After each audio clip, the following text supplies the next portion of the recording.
Who is Fletcher?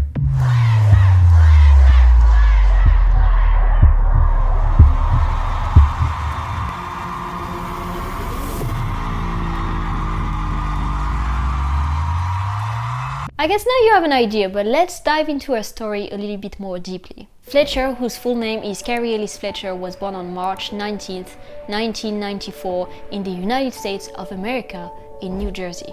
Fun fact about New Jersey, square dancing is the state dance. Don't know what square dancing is?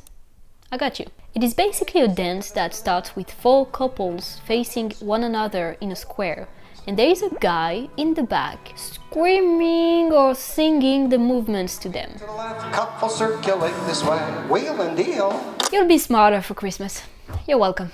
But let's come back to our little Carrie. She's part of a well-off family living with both of her parents and her little brother Bobby. She starts taking vocal lessons at the age of 5. She loves putting up shows for her parents, singing in front of a mirror, pretending that there is a whole crowd in front of her. But I mean, who didn't do that when they were young? She graduates from Wall High School in 2012 and completes NYU in 2016. NYU stands for New York University. Fun fact number 2, NYU is the largest private university in the US. Told you you would be smarter for Christmas. Knowing all of this, you could be like, okay, that's a pretty normal life that many other people could have had. So what made her special? Wish I could get a little drunk so I couldn't call you. But wait, did I say 2016? In 2011, she's 17 and she participates in the show X Factor. My name's Carrie Fletcher, I'm 17 years old and I'm a junior in high school. I wonder where you are tonight. No answer on the telephone. You see, that's baby Carrie. Like, she's so precious. And Simon Cowell isn't a precious guy. I think actually either you love him or you hate him, but it's very hard to be in the middle. My problem is, Carrie, there's nothing distinctive about it for me. You know, I wouldn't remember your voice. I might remember you, I wouldn't remember your voice. Oh wait, you think he stopped there? No. You've got an opportunity like this, you've got to become an entertainer and you've got to be memorable. And the problem is, you were boring. I believe that you have 2 options when someone says that to you in front of millions of people, especially when you're 17.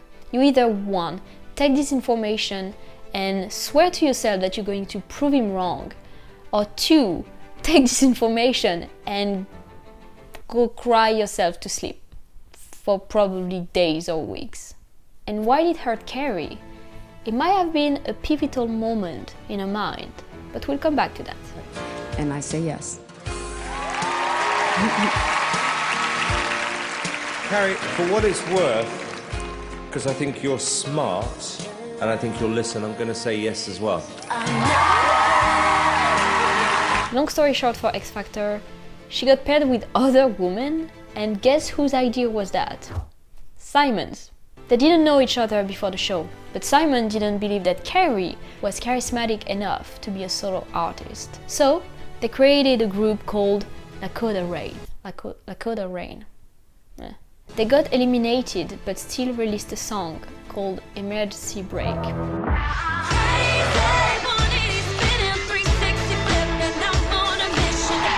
No comment on that.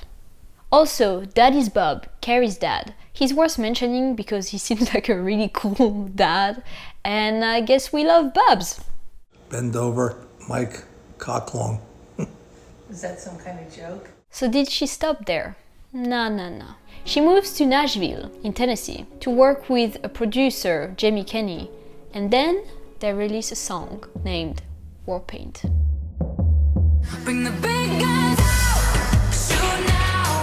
I'll make the drums beat harder for you. And that song, my friend, worked well. So well that Spotify added Fletcher to their spotlight list. And as you can guess, once a platform like Spotify notices you, you really have an opportunity to shine. The same year in 2016, she releases her EP Finding Fletcher. 2 years later, in 2018, she signs with Capitol Records. And for those who don't know who signed with Capitol Records, here are some names for you. I got the eye of the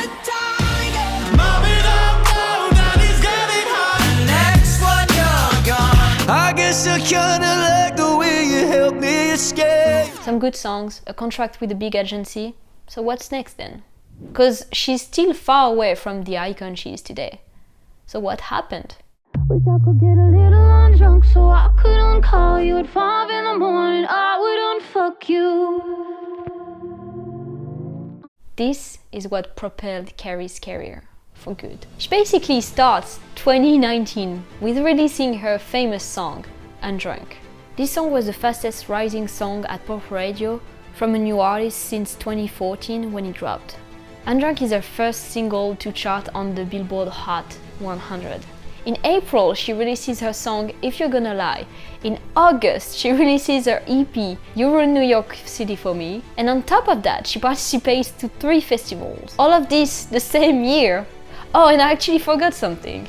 Please welcome the birthday girl, Fletcher! Yeah, she did that too. 2020 was supposed to be even better, even greater.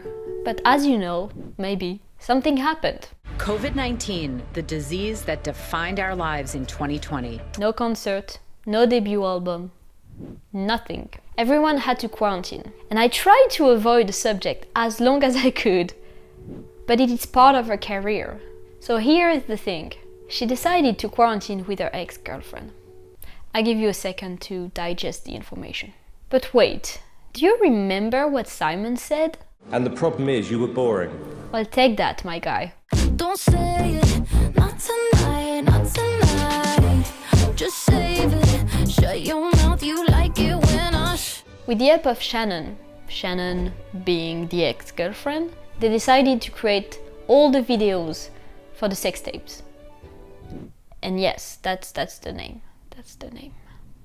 And I personally think that this is the moment we can see a real change in her aesthetics, a firm affirmation of her identity. Shannon captured perfectly who Fletcher is, who Carrie is in some ways. So who knows? Maybe what Simon said helped Carrie create Fletcher. Because yes, Carrie and Fletcher are 2 different people. You see, Fletcher is the artist that Carrie needed growing up in a small conservative hometown. But the more time passes, the more Carrie and Fletcher are fusing with each other. Now we can truly see her flame, her essence. I mean, we all glow up at some point in our life, but she broke all the records. I definitely don't have that much of a glow up. I'm still waiting. What Carrie Ellis Fletcher likes to sing the most about is probably love, all the aspects of love. This is likely why she became such a famous singer in her community. Her songs are so relatable.